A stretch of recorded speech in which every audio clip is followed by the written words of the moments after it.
আসসালামু আলাইকুম রহমতুল্লাহি ওবারাকাতু। প্রিয় দর্শক, আজকের ভিডিওতে অত্যন্ত গুরুত্বপূর্ণ 5টি প্রশ্ন ও তার জবাব নিয়ে বিস্তারিত আলোচনা করব। একজন প্রথম প্রশ্ন করেছেন যে টিকটকার মেয়েকে কি বিবাহ করা যাবে।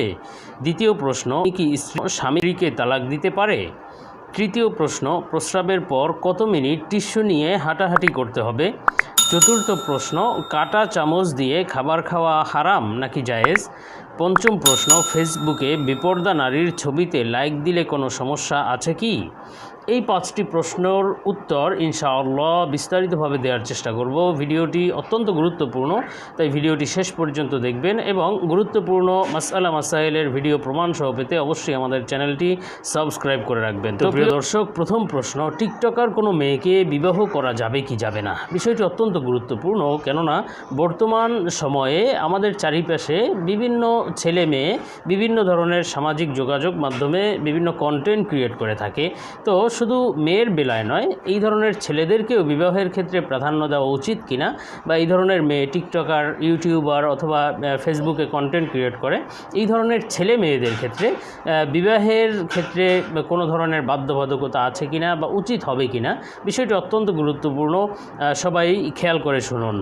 আসলে এই ধরনের যে কোনো টিকটকার, ইউটিউবার বা এই ধরনের কোনো মেয়েকে বা ছেলেকে বিবাহের ক্ষেত্রে বিবাহ করা যাবে কি যাবে না, বা বিবাহের ক্ষেত্রে তাদেরকে পছন্দ করা যাবে কি যাবে না, সেক্ষেত্রে প্রথমেই আলোচনা হলো যে আসলে আমরা কোন ধরনের মেয়েদেরকে বা কোন ধরনের ছেলেদেরকে বিবাহের ক্ষেত্রে প্রাধান্য দেব। হাদিসের মধ্যে রাসূলুল্লাহ সাল্লাল্লাহু আলাইহি ওয়াসাল্লাম বলেছেন, 4টি জিনিস দেখে সাধারণত বিবাহের ক্ষেত্রে 4টি জিনিস বিবেচনা করা হয়।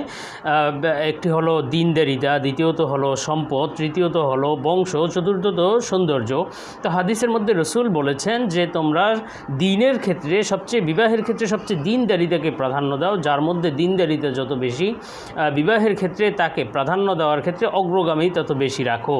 তো এখন আমাদের যে মূল প্রশ্ন, যে টিকটকার বা ইউটিউবার এই ধরনের কন্টেন্ট ক্রিয়েটর কোনো মেয়েকে বিবাহ করা যাবে কিনা বা ছেলেদেরকেও, তো সেক্ষেত্রে দেখতে হবে যে তার দিনদারিতার অবস্থা কী। যদি তার দিনদারিতা, পর্দাপুশিদা, তাকওয়া, পরহেজগারি সম্পূর্ণভাবে অটুট থাকে এবং সে নিজের ছবি শেয়ার করে না অথবা নিজের ভয়েস দেয় না, বরং অন্য কোনোভাবে সে টিকটকে কন্টেন্ট ক্রিয়েট করে অথবা ইউটিউবে, ফেসবুকে কন্টেন্ট ক্রিয়েট করে থাকে, তো এই ধরনের যদি হয়ে থাকে এবং সে যদি ভালো কোনো কন্টেন্ট ক্রিয়েট করে, সেক্ষেত্রে কোনো গান নয়, নাচ নয়, অথবা কোনো হারাম কোনো জিনিস সে প্রদর্শন করে না, শোনায় না, এই ধরনের যদি হয়, তাহলে তাকে বিবাহের ক্ষেত্রে কোনো বাধ্যবাধকতা নেই। যদি সে কন্টেন্টের মধ্যে ভালো কথা বলে, ভালো কিছু উপদেশ দেয়, সেটি সে লেখার মাধ্যমে হোক বা অন্য কোনো মাধ্যমে হোক, কিন্তু সে নিজের ভয়েস দেয় না অথবা নিজের সৌন্দর্যকে সে উপস্থাপন করে না, নিজের ছবি সে শেয়ার করে না, এরকম কোনো মেয়েকে বিবাহ করতে অসুবিধা নেই। বরং তার এই টিকটক করণে অথবা এই ফেসবুকে অথবা ইউটিউবে তার কন্টেন্ট ক্রিয়েট করার কারণে সে গুনাহ করেছে অথবা অন্যায় অপরাধ করেছে, এই কথা বলা যায় না, বরং হয়তো সে তার নিজের মতো করে দিনের জন্য কিছু কাজ করেছে। তো এই ধরনের হলে তাহলে বিবাহের ক্ষেত্রে কোনো সমস্যা নেই। তবে যদি এমন হয় সে নিজের সৌন্দর্যকে প্রদর্শন করে তারপরে টিকটক করে, অথবা সে ইউটিউব, ফেসবুকে এমন কন্টেন্ট বানায় যেগুলো গুনাহের কন্টেন্ট, নিজের ছবি শেয়ার করে অথবা নিজের ভয়েস দিয়ে অথবা অন্য কোনো গান, বাদ্য ইত্যাদির সাথে অনেকে নেচে গিয়ে তারপরে একটা কন্টেন্ট তৈরি করে, এই ধরনের কোনো মেয়েকে অবশ্যই বিবাহের ক্ষেত্রে অ্যাভয়েড করা উচিত। এই ধরনের মেয়েকে প্রাধান্য দেওয়া উচিত নয়। তেমনি ছেলেদের ক্ষেত্রেও যারা এই ধরনের গুনাহের কোনো কন্টেন্ট বানায়, সেটা নেচে গিয়ে হোক অথবা গান, বাদ্য ইত্যাদি বিভিন্নভাবে, বা হারাম কোনো কন্টেন্ট বা কোনো পর নারীকে প্রদর্শন করে, এই ধরনের কোনো কাজ যদি কোনো ছেলেও করে, তাদেরকেও বিবাহের ক্ষেত্রে প্রাধান্য দেওয়া উচিত নয়, অ্যাভয়েড করা উচিত। আশা করি বিষয়টি বুঝতে পেরেছেন। দ্বিতীয় প্রশ্ন ছিল যে স্ত্রী কি স্বামীকে তালাক দিতে পারে। আসলে স্ত্রী স্বামীকে তালাক দিতে পারে না, এইটা সোজা কথায় বলতে গেলে এই উত্তর। তবে যদি কোনো স্বামী স্ত্রীকে তালাকের অধিকার দিয়ে থাকে, সেটি বিবাহের সময় কাবিন নেওয়ার মধ্যে অনেক সময় স্ত্রীকে তালাকের অধিকার দেয়া থাকে স্বামী কর্তৃক। কাবিননামায় 18 নং ধারার এক অনুচ্ছেদে এই কথা লেখা থাকে যে স্ত্রীকে স্বামী তালাকের অধিকার দিল কিনা। সেক্ষেত্রে যদি স্বামী সেক্ষেত্রে ওই কাবিননামায় সাইন করে ওই জায়গাটায় যদি টিক দিয়ে দেয়, তাহলে সেটি স্ত্রী তার তালাকের অধিকার সে প্রাপ্ত হবে। কোনো সময় যদি স্ত্রী নিজের উপর উপর তালাক প্রয়োগের সেটা কোনো শর্ত সাপেক্ষে হোক, যদি সেই শর্ত পাওয়া যায় এবং সেই শর্ত অনুযায়ী যদি স্ত্রী নিজের উপর তালাক গ্রহণ করে নেয়, সেই অধিকারটি যদি নিজের উপর গ্রহণ করে নেয়, তাহলে তালাক হয়ে যাবে। তবে এই ধরনের কোনো বিষয় না থাকলে অথবা স্বামী যদি স্ত্রীকে তালাকের অধিকার না দিয়ে থাকে, তাহলে স্ত্রী স্বামীকে কোনো তালাক দিতে পারবে না বা স্ত্রীর পক্ষ থেকে বিচ্ছেদের কোনো সুযোগ নেই। যদি স্বামী অধিকার দিয়ে থাকে কাবিননামার মধ্যে, তাহলেই কেবল স্ত্রী সেই অধিকার প্রয়োগ করে নিজের উপর তালাক গ্রহণ করে তারপরে বিচ্ছেদ নিতে পারবে। তৃতীয় প্রশ্ন ছিল প্রস্রাবের পর কত মিনিট টিস্যু নিয়ে হাঁটাহাঁটি করতে হবে।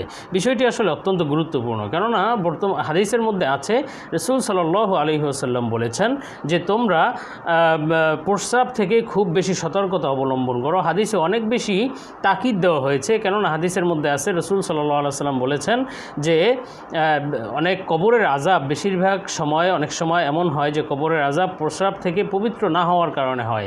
কেননা প্রস্রাব থেকে পবিত্র না হওয়ার কারণে তার নামাজ হলো না, তার বিভিন্ন আমল সহি হলো না।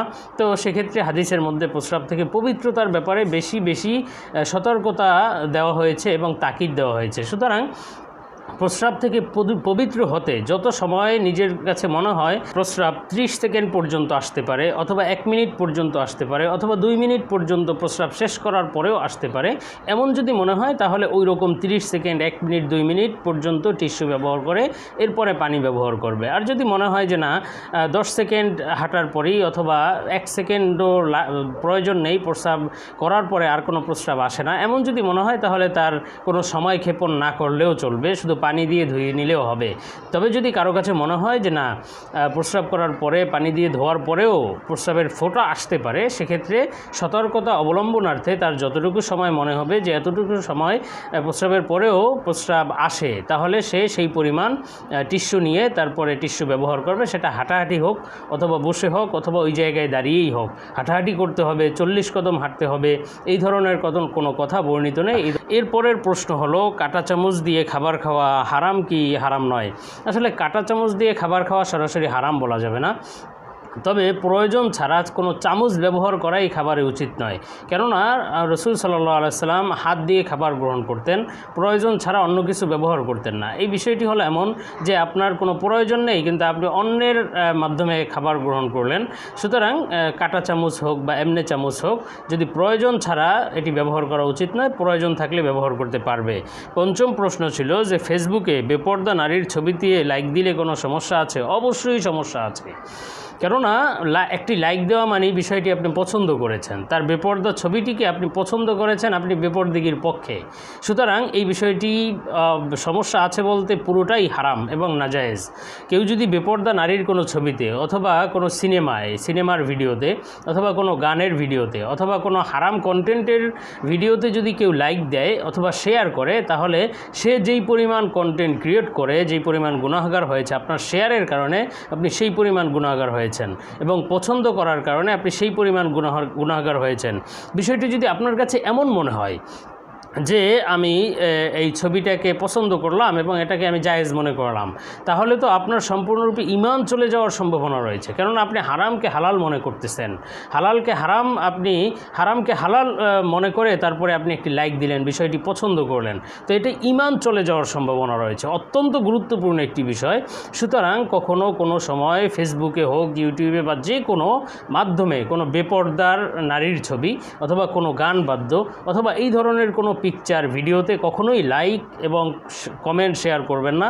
কেননা লাইক কমেন্ট শেয়ার এর মাধ্যমে এক তো আপনি নিজে পছন্দ করলেন বা নিজে বিষয়টিকে আপনি দেখলেন, সেইটা তো গুনাহ হলোই।